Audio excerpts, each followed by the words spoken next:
பெற்றுக்கொண்டார். காரியத்துல கரெக்டா இருந்திருக்காங்க. அப்போ தெய்வான்கள் பார்த்தாங்களே, அசுரர்களே என்ன அமிர்தம் பிறந்து விட்டது, அது உங்கள் கையில் கிடைத்து விட்டது.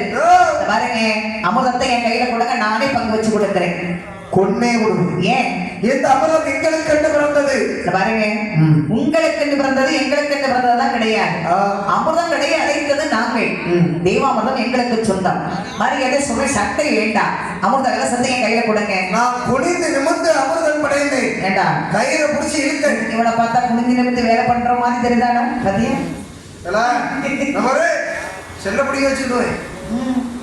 பயங்கரமாக நாங்க இங்க முறைச்சோன்னு கஷ்டப்பட்டு நான் வேர்வை சிந்தி உழைச்ச அமிர்தம் இது. பாரு, இப்ப அமிர்த கலசத்தை கையில கொடுக்க போறியா இல்லையா? முடியாது முடியாது முடியாது. முடியாதுன்னா இதே இடத்தில் நீங்களா இதை நாங்களா என்று பார்க்க நேரிடும். பார்க்கலாமா? சண்டை போட்டு பார்க்கலாமா?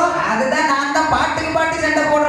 யார்கிட்ட சண்டைக்கு வராத உன் தலையிட்டு யாருக்கு பார்க்கலாமா?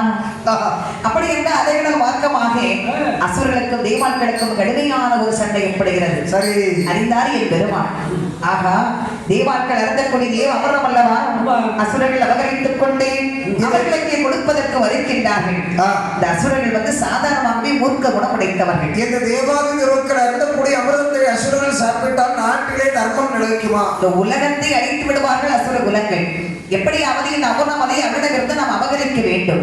ஆனால் இதே ரூபத்தோடு சென்று அந்த அசுர இடத்திலே அமிர்தத்தை கொடுப்பானா? பங்கு வச்சு கொடுக்கிற நாம் கொடுப்பானா? அவன் எப்படி கொடுப்பான்?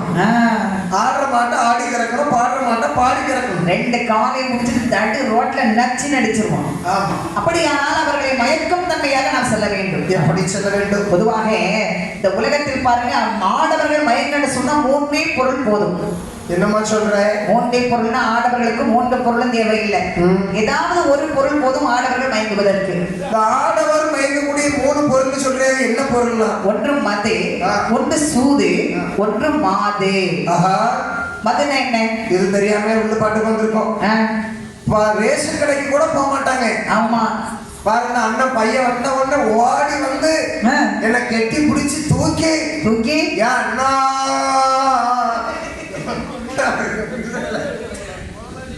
அவளை பெருமையா என்கிட்ட பாசமா பேசலாம். ஏன்னா மதுவை பத்தி சொல்லுனா நீ என்னடா பேசிட்டு இருக்க? மதுன்னா சாராயமா? ரேஷன் கடைக்கு கூட கியூல நிற்க மாட்டாங்க. ஆனா 12 மணிக்கு கடை திறக்குன்னா 8 மணிக்கு அப்பதானே கியூல நின்றுவாரு. உங்க அப்பா 8 மணிக்கு போயிடுவாரா? ஆமா, அதான் சீக்கிரம் போயிட்டாரு. ஆமா, ஐயா ஒரு குவார்டர் போட்டாருன்னா அவரா இருப்பாரு. பாட்டி நான் சொல்றேன்ல, ஆமா பங்கி குடிச்சிருப்பாரு. 1க்கு 3 குவார்டர் போட்டாருன்னா தலை வேலை கூட கார் ரோட்லயும் கிடக்கும். 4 குவார்டர் போட்டாருன்னா ஆமா பொண்டாட்டி யாரு?